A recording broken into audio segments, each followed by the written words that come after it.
እስቲ እኔ ኃጢአተኛ ነኝ ማረኝ የምትሉት ከኔ ጋር ማረኝ የምትሉት እኔ ኃጢአተኛ ነኝ ማረኝ እኔ በደለኛ ነኝ ማረኝ ኢየሱስ ማረኝ ኢየሱስ እባክህ ያንተ ምህረት ይድረሰኝ ያንተ ምህረት ይድረሰኝ።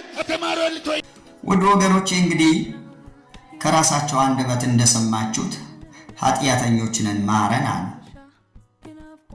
ግን ወደ አብያተ ክርስቲያናት ልጆች ጋር ሲሄዱ ደግሞ አልዳንክም ብለው ይናገራሉ።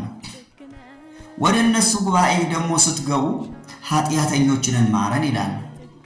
ሁለቱ ንግግር አይጋጭም። አንድ አብያተ ክርስቲያናት ህብረት ሰው ሲያገኙ አልዳንክም ይሉታል።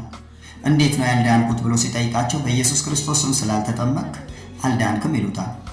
ኦኬ እናንተ እኮ ተጠምቃችኋል፣ ለምን አልዳናችሁም? ለምን ኃጢአተኛ ሆናችሁ? ለምን ማረን አላችሁ? ለምን መዳናችሁን አላወጃችሁ? እኔ ግን ዛሬ እንዴት እንደዳንን ከመጽሐፍ ቅዱስ ላሳያችሁ። ሮሜ ምዕራፍ 5 ቁጥር 1 እንግዲህ በእምነት ከጸደቅን በእግዚአብሔር ዘንድ በጌታችን በኢየሱስ ክርስቶስ ሰላምን እንያዝ። አሜን።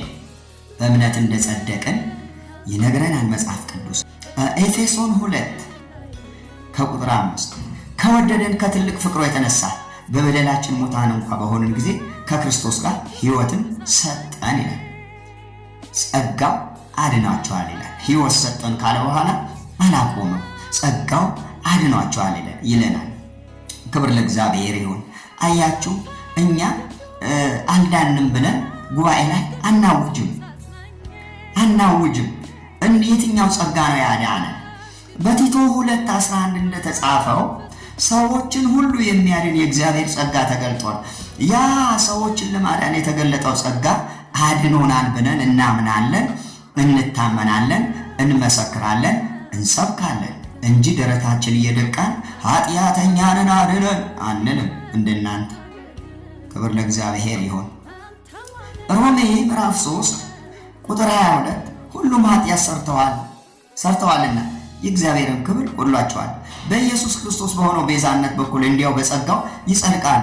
በጸጋው እንዲያው ያለ ዋጋ ያለ ክፍያ እንዲያው እንደ ጸደቅን መጽሐፍ ቅዱስ ይነግረናል። ክብር ለአምላካችን ለእግዚአብሔር ይሁን።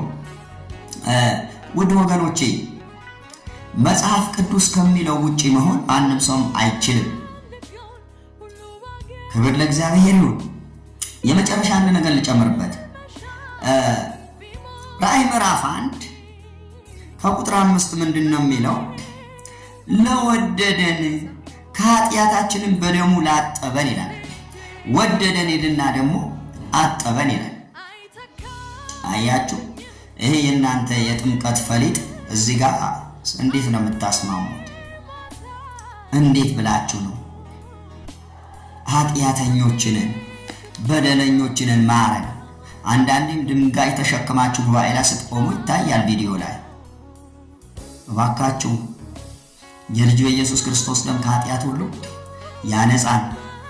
ይሄ የዳነውን ህዝብ የነጻውን ህዝብ በጸጋ የዳነው ህዝብ በእምነት የዳነው ህዝብ አልዳንክም እያላችሁ አታስደንግጡት። ክብር ለእግዚአብሔር ይሁን።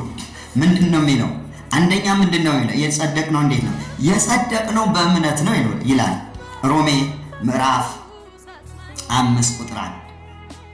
ሁለተኛ በጸጋ ድናችኋል ይለናል ኤፌሶን 2:5። ሶስተኛ ጸጋው በእምነት አድኗችኋል ይለናል ቁጥር 8 ኤፌሶን 2:8።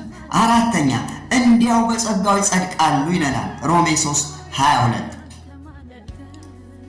አምስተኛ ጸጋው ደግሞ ተገልጧል ገና ይገለጣል ሳይሆን ተገልጧል ይለናል። ስድስተኛ በደሙ አጠበን ወደደን ይላል። ክብር ለአምላካችን ለእግዚአብሔር ይሁን። እኛ ድነናል። ጉባኤያችንም በሙሉ ድኛለሁ ብሎ ይመሰክራል፣ ያምናል። እናንተ ግን ገና ኃጢአተኛ ነን እያላችሁ ለምን አብያተ ክርስቲያናት ጋር ሄዳችሁ በጎችን ታስደነብራላችሁ? እናንተ የምትደነብሩ በጎች ባካችሁ ተረጋግታችሁ ቁሙ። ባያንስ እስቲ ስልኬን ፈልጋችሁ እንኳን ደውሉልኝ። ዝም ብላችሁ አትበሉ። እንደ ሸንኮራ ተመጣችሁ እንዳትጣሉ። በጌታ በኢየሱስ ክርስቶስ ማስተዋል ይስጣችሁ። ቸር ያገናኘን። ቄስ ኃይሉ ዘሪሁን ነኝ። ሰላም ነው።